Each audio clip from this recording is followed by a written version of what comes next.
எப்பயுமே இந்த வருஷத்தோட ஆரம்பத்துல ஜோசியர்கள் எல்லாரும் என்ன பண்ணுவாங்க அப்படின்னா, ஒவ்வொரு ராசிக்கும் ஒவ்வொரு விஷயத்த வந்து சொல்லிட்டு எதையாவது வந்து அடிச்சு விடுவாங்க.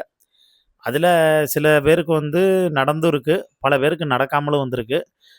நெறைய பேர் வந்து பார்த்தோன்னா, திட்டியும் வந்திருக்காங்க. சிலர் வந்து உண்மையிலே நடந்திருக்கு. அதுக்கான பரிகாரம்லாம் பண்ணியிருக்கேன்னு சொல்லியிருப்பாங்க. நம்ம தளபதி விஜய் என்ன பண்ணாப்புல, இந்த ஜோதிடத்து மேல அதிகப்படியான நம்பிக்கை வந்து வச்சார். இந்த நம்பிக்கை முன்னாள் முதலமைச்சர் அம்மையார் ஜெயலலிதாவுக்கும் வந்து இருக்கு. அதே மாரி தான் இவருக்கும்.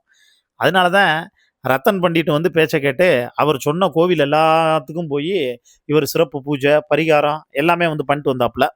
கடைசியா துர்க்கை கோவிலுக்கு வந்து கூட வந்து அவர் வந்து போயிட்டு வந்தாரு. அங்க டெல்லியில மீட்டிங்க வந்து முடிச்சுட்டு, கர்நாடகாவுல வந்து இருக்கக்கூடிய அந்த விசேஷமான வந்து கோவிலுக்கெல்லாம் வந்து போயிட்டு வந்தாருங்க.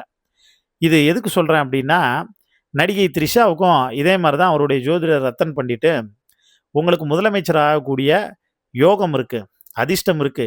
அது உங்க நெத்திலே வந்து பார்த்தோன்னா, எழுதி வந்து ஒட்டியிருக்கு. அப்படிங்கிற மாரி வந்து சொல்ல ஆரம்பிச்சுட்டாங்க. ஆனா, இப்ப புதுசா கருத்து கணிப்பு வந்து என்ன சொல்ல ஆரம்பிச்சுட்டாங்கன்னா, த்ரிஷாவால தளபதி விஜய்க்கு இருக்கக்கூடிய அதிர்ஷ்டம் எல்லாமே அப்படியே கைவிட்டு போகுது. ஏன்னா, இந்த மனுஷனுக்கு நீசபங்க ராஜயோகம் கடகராசி, கடக லக்னத்துக்கு ஆரம்பிச்ச ஒரே காரணத்தினால தான், இவரு அரியணை ஏறி வந்து உட்கார்ந்திருக்காரு. இப்ப சிஎம், அடுத்து பிஎம், அதுக்கப்புறம் ஏஎம்ன்னு வந்து ஒரு ஆள் வந்து கலாய்ச்சான் பாருங்க. அது மாரி வந்து ஆனாலும் ஆகி போயிடும். அதுக்கான நெறைய சாத்தியக்கூறுகள் வந்து இருக்கு அப்படின்னு சொல்ல ஆரம்பிச்சுட்டாங்க.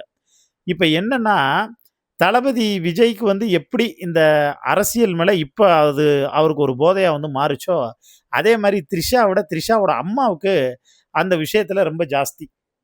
ஜெயலலிதா விஷயத்துலயும் அவங்க அம்மாவுக்கு அந்த ஈடுபாடு இருந்துச்சு. இப்ப த்ரிஷாவோட விஷயத்துலயும் அவங்க அம்மாவுக்கு அந்த ஈடுபாடு வந்து அதிகமா வந்து இருக்கு. அதனால தான் மகள எப்படியாவது சிஎம் ஆக்கணும். கூடிய சீக்கிரம் இப்ப இல்ல. கூடிய சீக்கிரமும் தளபதி விஜய் மூலியமா உள்ளுக்குள்ள போய் படிப்படியா அவருடைய அடுத்த வாரிசா இவங்க கூடிய சீக்கிரம் அனௌன்ஸ் பண்ணிட்டாங்கன்னா, அடுத்து இவங்க தானே. அப்புறம் எம்ஜிஆருக்கு அப்புறம் எப்படி ஜெயலலிதாவோ, அதே மாரி தானே இப்படி வந்து போகும் அப்படிங்கிற பேச்சு வந்து அடிபட ஆரம்பிச்சுருச்சு. ஆனா, இதுல ஹைலைட்டான விஷயம் என்ன ஒண்ணுன்னா, இப்ப இருக்கக்கூடிய சில ஜோதிடர்கள் கருத்து கணிப்பு பிரகாரம் வந்து சொல்லியிருக்காங்க, "த்ரிஷாவால தளபதி விஜய்க்கு இருக்கிறதும் புட்டுக்கிட்டு போகுது." அப்படிங்கிற மாரி வந்து கணிச்சு சொல்லியிருக்காங்க மக்களே.